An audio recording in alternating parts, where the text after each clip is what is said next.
Hi, I'm Dr. Brenna Hicks, the Kid Counselor. I had a mom contact me this week and fill me in on a scenario that she's struggling with her daughters. She has two daughters, 5 and 8, and she said that the older daughter comes to her and says that she has bad thoughts about her little sister.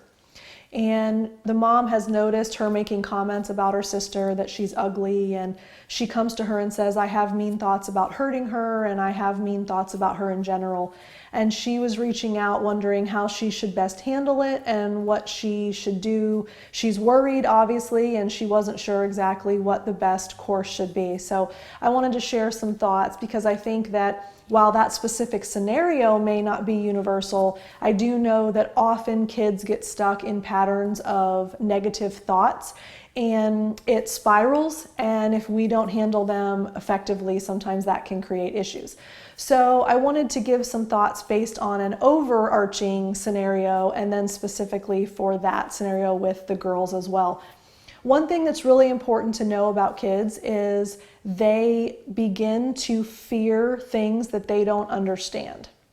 So in this particular scenario, I think that as soon as the little girl had probably a random negative thought, maybe something had happened that day and the little sister made her mad, and so she had a mean thought, I just don't even like her, I don't want her to live anymore, whatever, what kids think. She probably just thought it and it wasn't a big deal. But when children fear their thoughts, then they start to fear the fear as well. So I've had several parents that have pursued therapy with me where the child is in the exact same scenario. Every night before bed, one boy feared that someone was going to break into the house and he couldn't sleep. Another scenario, a little girl said she didn't want to live in that family anymore. And she had these bad thoughts. She would actually say to her mom and dad, I have bad thoughts every night that I don't want to be a part of this family.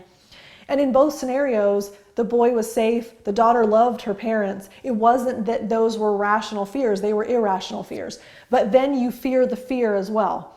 And they get stuck in that pattern of thinking those thoughts. And then every time a thought that's even similar comes into their brain, they're right back in that same fear again, and then they start to think that there's something wrong, and then they fear that, and then they feel like they're weird or that they're bad or that there's some problem that's causing this, then they fear that. So you can see how quickly it spirals. So universally, kids get stuck in patterns of behavior that are negative, they get stuck in habits of behavior that are negative, and sometimes it's just helping them to navigate getting out of those consistent habits and patterns.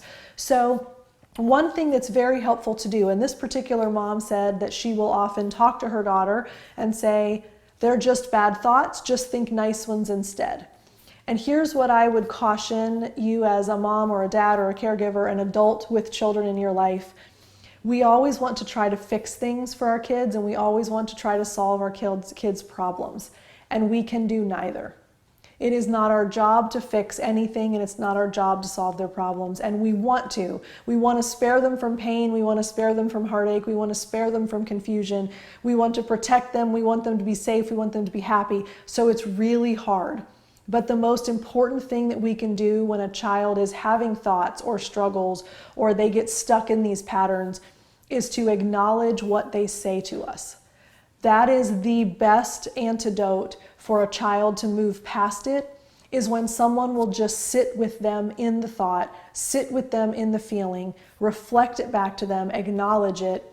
They will find a way out. They will solve it for themselves. If we try to take them on a different track, if we try to say, it's just a bad thought, think nice things instead. If we say, no one's going to break in our house, you don't need to worry about that. If we say, we love you, of course you wouldn't want to live with another family. What we're unintended communicating to them is, don't feel what you feel, don't think what you think this instead. So they don't feel heard, they don't feel validated, they don't feel understood. And what they need more than anything is to feel heard, validated, and understood. So how do you do that? You reflect what they say, you reflect what they're feeling. So let me give you a couple of examples.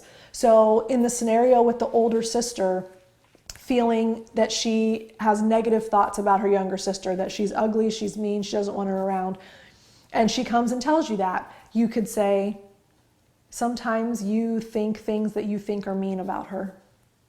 You tell her what she told you. She just told you all that.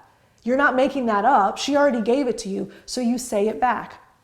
Or then she says, I feel terrible because I have these terrible thoughts about hurting my sister. You really feel bad that you think those things sometimes.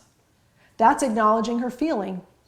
The son who's scared of someone breaking in or, robbing the house, he says, I don't know, I just can't sleep because I'm sitting there thinking about someone breaking in the house. Sometimes it's hard to sleep because you're worried that might happen.